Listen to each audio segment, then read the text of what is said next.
আপনি কি জানেন ইটালির পরপর তিনটি ফ্লুসিতে 2022, 23 এবং 24 সালে বাংলাদেশিদের আবেদন সব থেকে বেশি জমা পড়েছে এবং সংখ্যাটা যদি আমরা একবার বলি সেটা আশ্চর্যজনক।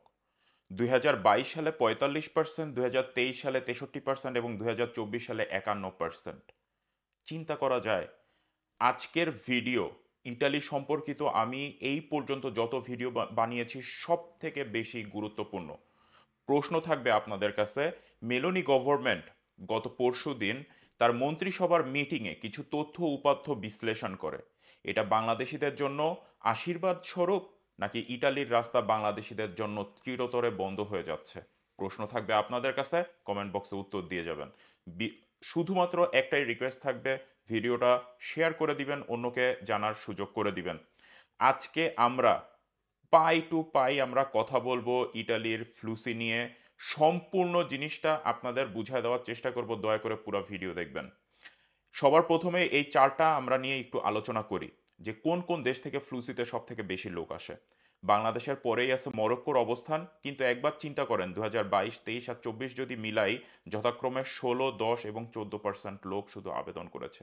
ইন্ডিয়া তারপরে, সেখানেও আপনি একবার শুধু চিন্তা করেন, যেখানে 2023 সালে 63% লোকের আবেদন জমা পড়েছে ইটালির ফ্লুসিতে, সেখানে মাত্র 8% লোকের আবেদন জমা পড়েছে আপনার ইন্ডিয়া থেকে। আরও কিছু দেশের নাম উল্লেখ করতে হয় এখানে: ইজিপ্ট, শ্রীলঙ্কা, পাকিস্তান, তিউনিসিয়া, আলবেনিয়া উল্লেখ করার মতো কিছু সংখ্যক মানুষ আবেদন করে। আর বাকিদের কথা নাই বললাম, বাকি যে 35টা দেশ আছে এদের মধ্যে শুধুমাত্র এই কয়টা দেশের নামই আমরা বলতে পারি।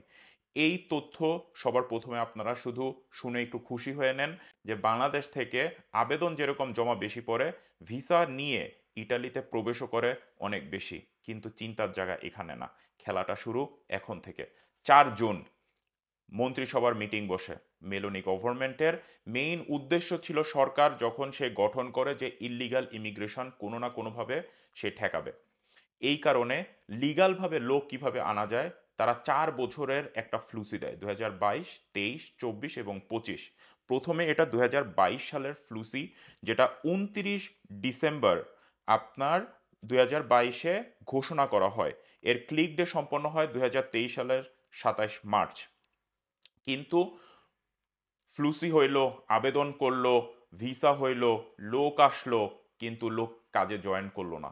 অর্থাৎ যেই উদ্দেশ্যে তাদের এই ফ্লুসিটা দেওয়া হয়েছিল, আপনার সিজনাল কাজের উদ্দেশ্যে, সামারে বেশি কাজ হয় ইটালিতে, এগ্রিকালচার বলেন, ট্যুরিস্টিক খাতে বলেন, তারা লোক পেল না। 40,000 বর্ধিত কোঠা দিয়ে দিল। লাভ হলো কে? বাংলাদেশিরা বিজনেস করা শুরু করলো ধুমায়। 2 নাম্বার রিসিভুতা, 2 নাম্বার নুল্লাবস্তা। অর্থাৎ রিসিভুতা ইস্যু হচ্ছে, ভিসা ইস্যু হচ্ছে, লোকও আসতেছে ইটালিতে কিন্তু কাজে জয়েন করতেছে না। এখন এই চার্টটা আপনাদের সামনে একটু উপস্থাপন করি, খুব মনোযোগ দিয়ে দেখবেন।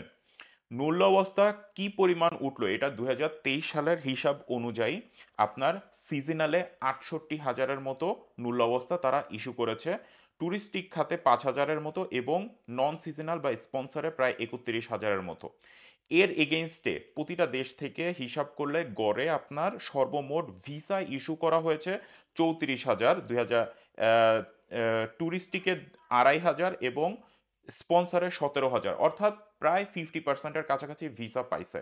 অর্থাৎ তাদের লোকের দরকার ছিল 68,000, ভিসা পাইছে 34,000। এখন চিন্তা করেন আরও সব থেকে গুরুত্বপূর্ণ যে বিষয়, জবে জয়েন করা। জবে কয়জন জয়েন করছে জানেন? সিজনালে মাত্র 10,000, ট্যুরিস্টিক খাতে মাত্র 1,500 এবং নন সিজনাল বা স্পন্সরে মাত্র 4,000। চিন্তা করতে পারেন। এখন শুধু একবার চিন্তা করেন, 68,000 লোকের জন্য কাজের পারমিশন ইস্যু করা হয়েছে, সেখানে মাত্র 10,000 লোক কাজে জয়েন করছে। তাহলে এই বাকি যেই 58,000 লোকের যেই একটা ঘাটতি, এটা পূরণ করবে কে? এখন আমরা রেশিওটা শুধু আমি বলে দেই যে ভিসা যেই পরিমাণ মূল্যাবস্থা উঠছে তার এগেনস্টে ভিসা হয়েছে প্রায় 50%-এর মতো, ট্যুরিস্টিক এবং নন সিজনাল একটু বেশি। ভিসার সাথে জবে জয়েন করার যে রেশিও সেখানে 31%, ট্যুরিস্টিকে একটু বেশি 58%, আর নন সিজনাল প্রায় 24%-এর মতো। কিন্তু এখন চিন্তার বিষয়, জবে জয়েন করা এবং মূল্যাবস্থা ওঠার রেশিওটা কত আপনি চিন্তা করতে পারেন। মাত্র 14% মানুষ জবে জয়েন করছে, যেখানে 68,000-এর কাগজ উঠছে, এইখানে আসার পরে মাত্র 14% মানুষ কাজে জয়েন করছে। এখন এই যে ঘাটতি, এই ঘাটতি কিভাবে পূরণ করা সম্ভব হবে? এইখানেই হলো আমাদের ডাবল খেলা শুরু। এখন আমরা চলে আসি অন্য একটা সিনারিওতে। মেলোনি গভর্নমেন্ট, মেলোনি সরকারের প্রধান জর্জিয়া মেলোনি সর্বপ্রথম যেই পয়েন্ট আউট তিনি করলেন সেটা ছিল এইটা, যেই আমরা ভিসার জন্য কাগজ আমরা ইস্যু করে দিচ্ছি, ভিসা নিয়ে লোক আসতেছে কিন্তু লোক কাজে জয়েন করতেছে না। এখন আবেদনের ক্ষেত্রে সব থেকে বড় যে দুর্নীতিটা হয়, আপনারা সবসময় নাপোলি নাপোলি করেন। আমরা বলি কাম্পানিয়া অঞ্চল। কাম্পানিয়া মানে কি, ধরেন কোনো একটা কাম্পানিয়া হইলো একটা বিভাগ, ধরেন ঢাকা বিভাগ, ঢাকার আন্ডারে অনেকগুলা জেলা আছে না, সেই রকম কাম্পানিয়া একটা বিভাগ, এর আন্ডারে আছে আপনার নাপোলি, সালের্নো, কাসেরতা, আভেলিনো। সব থেকে বড় বড় যেই 4টা শহর, যেখানে সব থেকে বেশি আবেদন পড়ে এবং সব থেকে বেশি দুর্নীতিও হয়, সব থেকে বেশি মাফিয়ার চলাচলও এই অঞ্চলে। একবার শুধু একটু চিন্তা করেন, আপনার 2023 সালে 2,82,000 আবেদন জমা পড়ে সিজনালে, এগ্রিকালচার এবং ট্যুরিস্টিকে 2,82,000 আবেদন জমা পড়ে, যার মধ্যে 1,57,000 ছিল শুধুমাত্র এই কোম্পানি অঞ্চল থেকে। একবার চিন্তা করতে পারেন, সমগ্র ইটালি এত বড় একটা দেশ, 2,82,000-এর মধ্যে 1,57,000 জমা পড়ে শুধুমাত্র আপনার এই কাম্পানিয়া অঞ্চল থেকে, যেখানে আপনার কোঠা ছিল হয়তোবা আপনার 3,000, 4,000, 5,000, 7,000, এইভাবে আপনি যদি ধরেন। নন সিজনালেও সেই একই অবস্থা। নন সিজনালে যেখানে সর্বমোট সমগ্র ইটালি থেকে আবেদন জমা পড়েছিল 3,25,000, তার মধ্যে কাম্পানিয়া এই অঞ্চল থেকে নাপোলি, সালের্নো, কাসেরতা এবং আভেলিনো থেকে জমা পড়েছিল 1,37,000 আবেদন।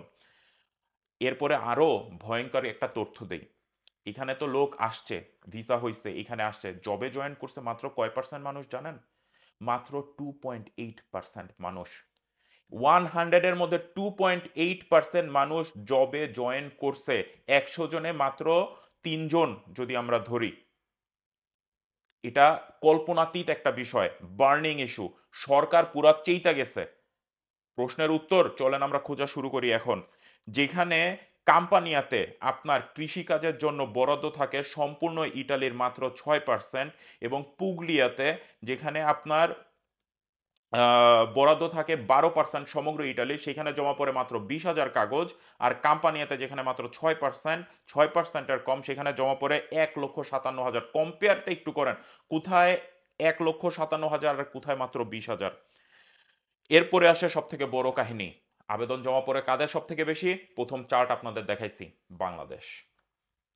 আমরা আন্দোলন করলাম, ভিএফএস গ্লোবালের পিছনে লাগলাম, আমরা ইটালিয়ান এম্বাসির সামনে যে আন্দোলন করলাম, অ্যাম্বাসিডর এসে আমাদেরকে সুন্দরভাবে বুঝাইলো এখানে 2 নম্বর কাগজ বেচা কেনা হয়, 15,000 ইউরোর বিনিময়ে কাগজের বেচা কেনা হচ্ছে। সেই কথাটা আমাদের মিডিয়া ফলাও করে প্রকাশ করলো সব জায়গায়, পুরো অনলাইন দুনিয়ায় প্রকাশিত হয়ে গেল। ইটালির গভর্নমেন্টও তা খুব সুন্দরভাবে জেনে গেল। ইটালির গভর্নমেন্ট, একটা সরকার প্রধান, আপনি একবার চিন্তা করেন, একটা সরকার প্রধান এই 35টা দেশের মধ্যে সরাসরি বাংলাদেশের নামটা সে নিল, উচ্চারণ করলো, এবং সেই কথাও বললো যে বাংলাদেশের মাটিতে 15,000 ইউরোতে ইটালির এই মূল্যাবস্থা কেনা বেচা হয়। পাশাপাশি সে এইটাও প্রকাশ করে দিল, গত 5 মাসে অর্থাৎ জানুয়ারি থেকে এই মে মাস পর্যন্ত 5 মাসে ইটালিতে প্রবেশকৃত অবৈধ অভিবাসীদের মধ্যে বাংলাদেশের অবস্থান সবার প্রথমে। আর কোনো কথা এখানে বলার আছে? কোনো কথাই এখানে বলার নাই। এখন আমরা চলে যাই দ্বিতীয় পার্টে, যে এই এত পয়েন্ট আউট, এত চার্ট দিয়ে আমরা কি করব, এত চার্ট কেন আপনাদেরকে দেখালাম। এখন দেখেন, মেলোনি গভর্নমেন্ট একটা সুযোগ দিছিল আমাদেরকে লিগালভাবে ইটালিতে ঢুকে কাজ করার। আমরা কি করলাম? আমরা কাজ না করে, ইটালি ঠিকই আমরা আসলাম, কাজে জয়েন না করে আমরা মারলাম কি অ্যাজাইলাম। আমরা গেলাম কই? International protection. কোনো কিছুই না করতে পেরে আমরা পলায় গেলাম চাচা মামা খালা অন্য যেই ইউরোপিয়ান কান্ট্রিতে আছে সেখানে। ভাই, আপনি তো এয়ারপোর্ট দিয়ে ঢুকছেন, আপনার সব কাগজপত্রের হিসাব কিতাব তো ওইখানে রয়ে গেছে। আপনি যখনই অন্য দেশে গিয়ে আবার কেস মারবেন, অন্য দেশে তো আপনি লিগালভাবে যাইতে পারবেন না। আপনি আসছেন ইটালির ভিসায়, আপনি কিভাবে পর্তুগাল যান, আপনি কিভাবে ফ্রান্সে যান, আপনি কিভাবে নেদারল্যান্ডে যান? যখনই ওইখানে যে আপনি আবেদনটা করতে যাবেন, সেই সিস অর্থাৎ সেঙ্গেন ইনফরমেশন সিস্টেমে আপনার ফিঙ্গারটা খুব সুন্দরভাবে চলে আসবে। আপনাকে ওই দেশ থেকে বলবে যে তুমি ওই ফিঙ্গার মুছে আসো।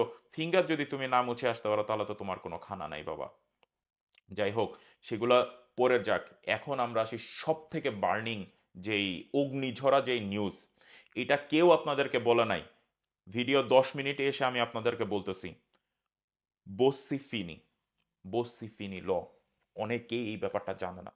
বসিফিনি ল অনেকের জন্মের আগে এটা তৈরি করা হয়েছে ২০০২ সালে ১১ই জুলাই। বসিফিনি লটা কি আমাদের এখন বুঝতে হবে। মেলোনি গভর্নমেন্টের যখন এই মিটিংটা ছিল, জর্জিয়া মেলোনি সরাসরি বলে যে আমাদের সবকিছু বাদ দিয়ে ইনভেস্টিগেশন করতে হবে, যদি কোনো কিছুতেই লাভ না হয় তাহলে এই বসিফিনি ল আবার আমাদেরকে ইমপ্লিমেন্ট করতে হবে। বসিফিনি ল আমাদেরকে এই ধারণা দেয় যে রেসিডেন্ট পারমিট ছাড়া রাস্তাঘাটে যেই মানুষকে পাওয়া যাবে তাকে আস্তে একেবারে ঘেটিটা ধইরা নিয়ে বর্ডারের বাইরে ফালায় দেওয়া হবে, অথবা ইমিডিয়েটলি আপনাকে ডিপোর্ট করে দেওয়া হবে। আপনি যে বাংলাদেশ থেকে আসছেন, আপনি তো ডিকৃত ফ্লুসির আন্ডারে আসছেন, এখানে কাজ করতে আসছেন। কাজ না কইরা আপনি ঢ্যামনামি করে বেড়াবেন রাস্তাঘাটে, আর আপনি যায় তারপরে ২ দিন পরে ৬ মাস পরে আপনার ভিসার মেয়াদ শেষ হয়ে যাবে, আপনি যায় কেস মারবেন, আপনি যায় হিউম্যান রাইটসের কাহিনী করবেন, আপনি যে মালিকের দোষ দিবেন, আপনি যে এর দোষ দিবেন, দালালের দোষ দিবেন। দালাল তো গভর্নমেন্ট চিনে না। আপনি আসছেন আপনার ভিসা নিয়ে, আপনার পাসপোর্টের এগেইনস্টে। আপনি টাকা দিয়ে আসছেন, না দালালের মাধ্যমে আসছেন, না কিভাবে আসছেন? ধরবে তো আপনাকে। ডাইরেক্ট আপনাকে ডিপোর্ট করে দেওয়া হবে, অথবা আপনাকে বর্ডারের বাইরে রেখে দেওয়া হবে, অথবা আপনাকে ডিটেনশন ক্যাম্পে রাখা হবে ৬ থেকে ১২ মাসের জন্য। এবং নতুন যে চুক্তি হচ্ছে আজকে, আমি ভিডিও আজকে বানাচ্ছি ৫ তারিখে। ৫ তারিখে মেলোনি, জর্জিয়া মেলোনি কিন্তু আপনার রামার সাথে, রামা হইলো আপনার আলবেনিয়ার যেই প্রেসিডেন্ট, তার সাথে দেখা করতে, তারা যেই ২টা ডিটেনশন ক্যাম্প বানাচ্ছে আলবেনিয়াতে, সেইটা ঘুরে দেখার জন্য তারা কিন্তু অলরেডি আজকে গিয়েছিল। সেই মিটিংও হয়েছে সেখানে। এবং আপনাদের উদ্দেশ্যে বলবো, এরকম ডিটেনশন ক্যাম্প আরও তৈরি হচ্ছে, আরও তৈরি হচ্ছে ইটালির মধ্যে, ইটালির বাইরে। আপনাদেরকে ধরবে, ডিটেনশন ক্যাম্পে পাঠাবে, আপনারা আবেদন করবেন, আবেদন খারিজ হয়ে যাবে, আপিল করতে যাবেন, ৫,০০০ ইউরো লাগবে। ৫,০০০ ইউরো তখন আবার দিতে পারবেন? বাইরের দেশ থেকে ইটালির মুখ আবার ইটালিতে ফেরত আসা এত সোজা হবে না বাংলাদেশিদের জন্য অ্যাটলিস্ট। পরবর্তীতে আপনাদের যদি ডিটেনশন ক্যাম্প থেকে বাইরে ডিপোর্ট করে দেওয়া হয়, অথবা অন্য দেশে আপনাদেরকে পালায় দেওয়া হয়, বা কোনো কিছু যদি আপনাদের হয়, এই প্রথম যেই কেসটা আপনাদের থেকে গেল, দ্বিতীয়বার যদি আপনি পুনরায় ইটালিতে ঢোকার চেষ্টা করেন, আপনাকে একটা ট্রাভেল ব্যান দিয়ে দেওয়া হবে যে আপনি ৪ বছর ৫ বছরের মধ্যে আপনি আর ইটালিতে ঢুকতে পারবেন না। এবং এটা এমনও হতে পারে আজীবনের জন্য ইটালি আপনাকে ব্যান করে দিতে পারে, যদি কোনো ক্রিমিনাল রেকর্ড আপনার থেকে থাকে। এখন এই যে ৪ বছর ৫ বছরের মধ্যে আপনি যদি আবার ইটালিতে ব্যাক করতে যান এবং আপনি যদি ধরা খান, আপনার ৪ বছরের জেল পর্যন্ত হইতে পারে। আরও অনেক রুলস আছে। এই বসিফিনি ল নিয়ে আমি বেশি কিছু বাড়াবাড়ি করতে চাই না, কিন্তু একটা সরকার প্রধান যখন ঘোষণা দেয় যে বসিফিনি ল, যেটা ২০০২ সালে আমরা আনছিলাম, মানে ইটালি গভর্নমেন্ট আনছিল, সেইটা আবার তারা ইমপ্লিমেন্ট করতে যাচ্ছে, তাহলে আপনি চিন্তা করেন যে কতটা কতটা নিষ্ঠুর পর্যায়ে তারা চলে গেছে, কতটা তারা আপসেট আমাদের ব্যবহারের জন্য। তারা তো আমাদের জন্যই চেষ্টা করেছিল। তারা তো আমাদেরকে লিগ্যালভাবে ঢুকানোর চেষ্টা করেছিল। আমরা সাজানো গোছানো একটা বাগানরে আমরা কি করলাম? পাড়ায় পোড়ায় এক্কেবারে, মানে পুরা ভেস্তে দিলাম সব, একেবারে সবকিছু ভেস্তে দিলাম। এখন প্রশ্ন আপনাদের কাছে, আপনি কি মনে করেন যে বাংলাদেশীদের অবস্থান ইটালিতে সামনে আরো ভালো হবে? প্রশ্ন আপনাদের কাছে। আমি জানি না। হয়তোবা ২০২৫ সালের পরে অনেকে বলতেছে যে ফ্লুসিতে বাংলাদেশ থাকবে না। এটা আসলে হয়তোবা সম্ভব না। আমার মত যদি আপনারা ধরেন, এটা কখনোই সম্ভব না। তার কারণ যেখানে আপনার, আমরা যদি ধরি ২০২২ সালে ৪৫%, ২০২৩ এ ৬৩% এবং ২০২৪ এ ৫১%, তারা কখনোই অ্যারাউন্ড ৫০% লোক যেখানে ফ্লুসিতে আসে বা আবেদন করে তাদেরকে তারা বাদ দিবে। এটা কখনোই সম্ভব না। তাহলে মেজরিটি সংখ্যাটাই বাদ হয়ে যায়। তাদের লোকের দরকার। তারা কি করতে পারে এখানে? আপনাদের সহায়তা দরকার, আমাদের সহায়তা দরকার। সবাই মিলে যদি আমরা কাজ করি, এই যে কিছু হাতে গোনা নামকরা যেই দালালগুলা রয়েছে, যেই মধ্যস্থতাকারী রয়েছে, তাদের বিরুদ্ধে আমাদের রুখে দাঁড়াইতে হবে। আজকের সবার ১ম প্রবলেম আমাদের ভিএফএস গ্লোবাল না। আমাদের ১ম প্রবলেম আমাদের ইটালিয়ান এম্বাসি বাংলাদেশ না। আজকে আমাদের ১ম প্রবলেম যে মধ্যস্থতাকারী আপনাদেরকে লোভ দেখায় ইটালি আনতেছে, বডি কন্ট্রাক্টে ইটালি আনতেছে, এবং ইটালি আসার পরে আপনারা মালিক খুঁজে পাচ্ছেন না, আপনারা মালিকের কাছে যাচ্ছেন না, তাদের উদ্দেশ্যে। সমস্যাটা এখানে, সমস্যাটা আপনাদের হবে। এখন দেখা যাক। আর আর এই যে বসিফিনি যে লয়ের কথা বললাম, একটা কথা তখনকার যত মিডিয়া ছিল, যত এই যে পত্রিকা ছিল, সেখানে একটা একটা বিষয় তারা বলেছিল যে এত হার্শ আইন কেন আনা হলো, এবং এই ফিঙ্গারপ্রিন্ট সবকিছু রেখে আমাদের তো ঝামেলায় পড়ে যাচ্ছি, আমরা তো এটা কুলায় উঠতে পারতেছি না। তখন ট্রেভিসোর মেয়র আমার মনে হয় জিয়ানকার্লো জেন্টিলিনি, জিয়ানকার্লো জেন্টিলিনি, তিনি এই কথা পর্যন্ত বলছে যে what's the problem, I think we should take prints of their feet and nose. তারা আপনার পা এবং নাকের ছাপও তারা নিতে চাচ্ছে। এখন আপনি চিন্তা করেন কোন পর্যায়ে তারা চলে গিয়েছিল সেই 2002 সালে। আজকে যদি এই 2024 সাল 2025 সালে আবার সেই ল ফিরে আসে, কয়জন বাংলাদেশি টিকে থাকতে পারবে ইটালির মাটিতে? ডিসিশন আপনাদের, সিদ্ধান্ত আপনাদের। ইটালির পিছনে এখনও কি আপনারা দৌড়াবেন, নাকি অন্য কিছু চিন্তা করবেন, না বাংলাদেশে না অন্য দেশ নিয়ে? ভাই, আমি জানি আপনারা বিপদে পড়তেছেন, আপনারা এর মেইন কারণ না। মেইন কারণ হইলো আপনাদেরকে নিয়ে যে যারা খেলতেছে, কোনো না কোনোভাবে আমাদের সবাইকে একসাথে সমন্বিতভাবে রুখে দাঁড়াইতে হবে এদের বিরুদ্ধে। ধরায় দেন, চোখে আঙ্গুল দিয়ে ধরায় দেন। জানি না বাংলাদেশে এটুকু কতটুকু সম্ভব, কিন্তু আমরা যদি সবাই চেষ্টা করি, অসম্ভব বলে কোনো কিছুই দুনিয়াতে নাই। আপনারা সাবধান হন, অন্যকে সাবধান করেন, ভিডিওটা শেয়ার করেন।